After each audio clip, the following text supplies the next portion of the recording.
Itu dua hal lah, Datuk Menteri. Nombor satu, mengenai interpretasi parent.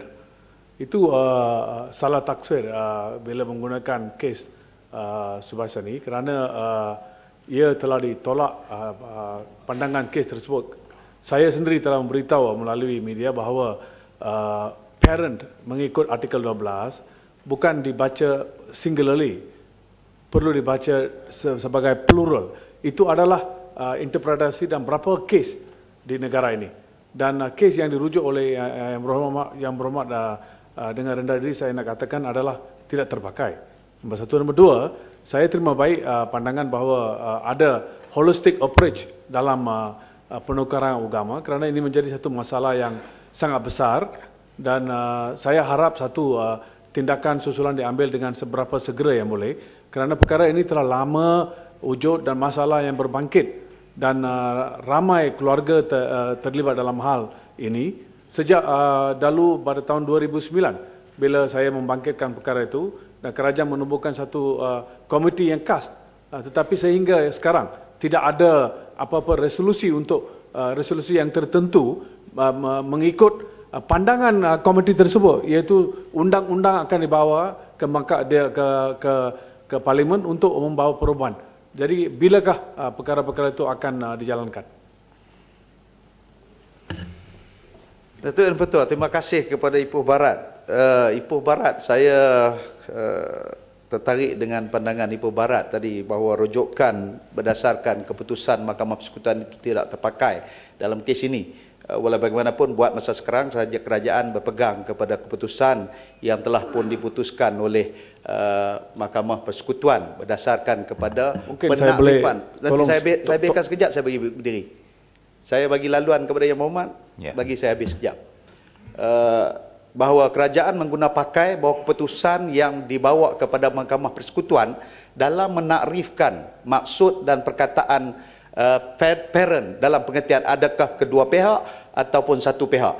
Jadi dalam buat masa sekarang sebarang pertikaian yang dipertikaikan oleh mana-mana pihak, kita berpegang kepada keputusan yang diputuskan oleh pihak mahkamah. Dan buat masa sekarang, mahkamah yang tertinggi yang memutuskan kepada keputusan tersebut ialah Mahkamah Persekutuan. Jadi dalam hal ini, kerajaan berpegang kepada keputusan yang diambil tersebut. Jadi sebab itu ini pegangan kita.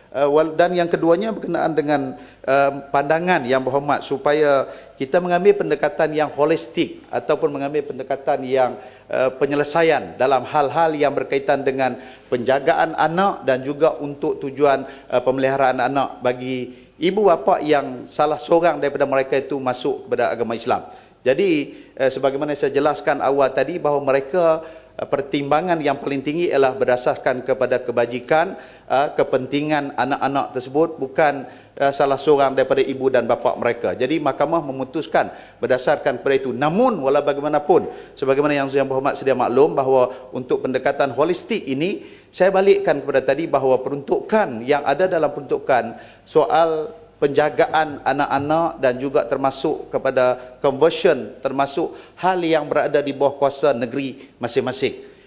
Di peringkat sama ada kabinet ataupun parlimen tidak boleh mengarahkan kuasa yang telah diperuntukkan oleh peringkat negeri yang telah diberikan kuasa oleh perlembagaan. Dia terutamanya di bawah perkara 3/2, iaitulah agama Islam adalah di bawah kuasa negeri masing-masing. Dan di bawah kuasa inilah maknanya kalau sekiranya kita mengambil pendekatan ialah kita memberikan mengadakan perjumpaan, memberikan pandangan dan juga mencadangkan kepada negeri-negeri supaya mereka mengadakan pindaan-pindaan yang bersesuaian bagi menangani masalah ini. Namun walau bagaimana sekalipun, pandangan daripada peringkat sama ada kabinet sekalipun, ianya amat tertakluk kepada negeri masing-masing dalam memutuskan sama ada mengadakan pindaan ataupun tidak. Namun bagaimana sekalipun, sebagaimana saya sebutkan, bahawa kita sedang mengusahakan dari